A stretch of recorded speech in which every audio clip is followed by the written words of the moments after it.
Hey everyone, Eric with Rockin' H. In this video, I'm going to show you how to put an aftermarket flasher beacon on your aero truck.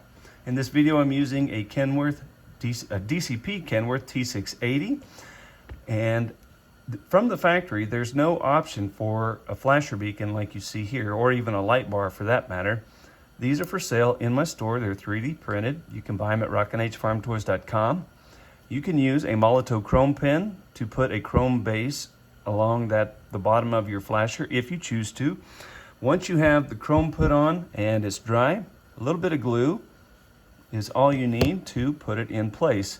Now I do recommend dry fitting this before you add it to the cab to make sure it's where you kind of have an idea of how it's going to set and where you want it to go. So I'm putting them right here, and then I'm using a little bit of Insta-Set to make it stay in place. This just cures the glue faster. That way, once you set it, you can forget it. We'll do the second one. You don't have to get too crazy with glue. It doesn't take a whole lot.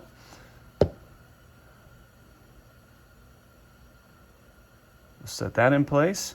We'll make sure it's straight across the top of the cab, which it is. And then a little Insta-Set here from a syringe.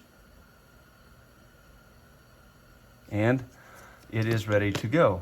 Now you have placed aftermarket flasher beacons on your aero truck.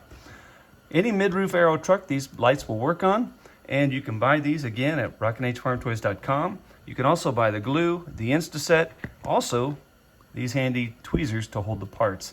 The only thing you can't buy is the Molotov, and then these, I always get asked, where do you buy these syringes? I get them from the local farm store in the veterinary section.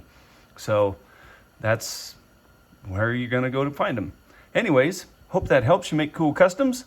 Thanks so much for watching. See you later.